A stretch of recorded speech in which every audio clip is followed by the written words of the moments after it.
4ನೇ ರಾಜ್ಯದಿಂದ ನಂಬರ್ 1 ರಾಜ್ಯ ಆಗೋದಕ್ಕೆ ಇದೊಂದು ಉತ್ತಮ ಅವಕಾಶ ಇದೆ ನಮಗೆ. ಈ ಥರ ಒಂದು ವಿಷನರಿ ಲೀಡರ್ ಒಂದು 45 ವರ್ಷಗಳಿಂದ ನಮ್ಮ ರಾಜಕಾರಣನ ನೋಡಿ ನ್ಯಾಷನಲ್ ಲೆವೆಲಲ್ಲಿ ಬೆಳೆದಿರೋ ಒಂದು ನಮ್ಮ ಕನಕಪುರದ ಒಂದು ನಾಯಕರನ್ನ ಕರ್ನಾಟಕದ ಮುಖ್ಯಮಂತ್ರಿಯಾಗಿ ನೋಡೋದಕ್ಕೆ ತುಂಬ ಸಂತೋಷ ಆಗಿದೆ. ಕನಕಪುರದ ಪ್ರತಿಯೊಬ್ಬರಿಗೂ ಇದೊಂದು ಕನಸು ನನಸಾಗಿರೋ ಒಂದು ದಿನ ಅಂತ ಹೇಳ್ತೀನಿ ನಾನು. ನಾವು ರೋಟ್ರಿಯಿಂದ ಬಂದಿದ್ವಿ, ಬ್ಯಾಂಗ್ಳೂರಿಂದ. ನಮಗಿಲ್ಲಿ ಒಂದು ಸುಮಾರು 2 ವರ್ಷದಿಂದ ಸಾಹೇಬ್ರ ಜೊತೆ ಮಾತಾಡ್ತಾ ಇದ್ದೀವಿ. ಇಲ್ಲಿ ಒಂದು ವೀರವನ ಮಾಡೋಣ ಅಂತ ನಮ್ಮದು ಕಾನ್ಸೆಪ್ಟ್ ಇದೆ. ವೀರವನ ಅಂತಂದರೆ ಪ್ರತಿಯೊಬ್ಬ ಸೋಲ್ಜರ್ ಪ್ರಾಣ ಕೊಟ್ಟಿರ್ತಾನೆ, ಅವನ ಒಂದು ನೆನಪಿಗಾಗಿ ಕನಕಪುರದಲ್ಲಿ ಒಂದು ವನ ಮಾಡೋಣ ಅಂತ ಸುರೇಶ್ ಸಾಹೇಬ್ರಿಗೆ ಅದೊಂದು ಕನಸಿತ್ತು. ಅದರ ವಿಷಯವಾಗಿ ಇವತ್ತಿನ ಒಂದು ಮೊದಲ ಹೆಜ್ಜೆಯಾಗಿ ಕನಕಪುರಕ್ಕೆ ಅವರು ಒಂದು ಇದನ್ನು ಉಡುಗೊರೆ ಕೊಡಬೇಕು ಅಂತ ರೋಟ್ರಿ ಪರವಾಗಿ ನಾನು ಕೇಳ್ಕೊಳ್ತೀನಿ. ನಾವು ದಾಕೋಜು ಧನ್ಯವಾದ ಅಂತ ಒಂದು ಪ್ರಾಜೆಕ್ಟ್ ಇದೆ.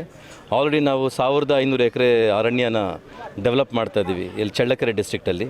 ಅದೇ ಒಂದು ಕಾನ್ಸೆಪ್ಟನ್ನ ಕನಕಪುರಕ್ಕೂ ಮಾಡಿ ಇದನ್ನು ಕನಕಪುರದ ಜನತೆಗೆ ಒಂದು ವೀರವನ ಕೊಡೋ ಒಂದು ಉದ್ದೇಶದಿಂದ ನಾವು ಇವತ್ತು ಬಂದಿರೋದು. Thank you. ಪಂಚಾಯತಿ ಮಾಜಿ ಅಧ್ಯಕ್ಷರಾಗಿದ್ದೀವಿ. ನಮಗೆಲ್ಲ ತುಂಬ ಖುಷಿಯಾಗಿದೆ. ಹಾಗೆ ನಮ್ಮ ತಾಲೂಕಿಂದ ಒಬ್ಬರು ಮುಖ್ಯಮಂತ್ರಿ ಆಗಿದ್ದಾರೆ ಅಂದರೆ ನಮಗೆ ತುಂಬ ಖುಷಿಯಾಗಿದೆ. ಆದರೂ ಈ ಒಂಥರ ಹಬ್ಬದ ವಾತಾವರಣ ಥರ ನಡೀತಾ ಇದೆ. ನಮಗಂತೂ ತುಂಬ ಖುಷಿಯಾಗಿದೆ ಸರ್. ಡಿ.ಕೆ. ಸುರೇಶ್ ಅವರ ಪಾತ್ರ ಅಮೋಘ, ಅದ್ಭುತ ಅಂತ ಜನರ ಅಭಿಪ್ರಾಯ. ಹೌದು ಸರ್ ಅವರ ಪಾತ್ರ ತುಂಬ ಶ್ರಮ ಪಟ್ಟಿದ್ದಾರೆ. ನಮ್ಮ ಅಣ್ಣ CM ಆಗಬೇಕು ಅಂತ ಅವರು ತುಂಬ ಆಸೆ ಪಟ್ಟಿದ್ದಾರೆ ಸರ್. ಅವರು ಕನಸನ್ನು ನನಸಾಗಿದೆ ಇವತ್ತು. ಹಾಗಾಗಿ ತುಂಬ ಒಳ್ಳೆಯ ದಿನ ಸರ್. ಹೌದು ಸರ್, ನಾವು ಮೊದಲಿಂದನೂ ನಮಗೆ ಕೆಲಸ ಮಾಡಿದ್ದಾರೆ ನಮ್ಮ ತಾಲೂಕಿಯಲ್ಲಿ. ಕರ್ನಾಟಕಕ್ಕೆ ಹೆಚ್ಚಿನ ರೀತಿಯಲ್ಲಿ ಕೆಲಸ ಮಾಡ್ತಾರೆ ಸರ್. ಇವಾಗ ಸತೀಶ್ ಅಂದ್ಬಿಟ್ಟು ಸರ್, ಮಾಜಿ ಅಧ್ಯಕ್ಷರು.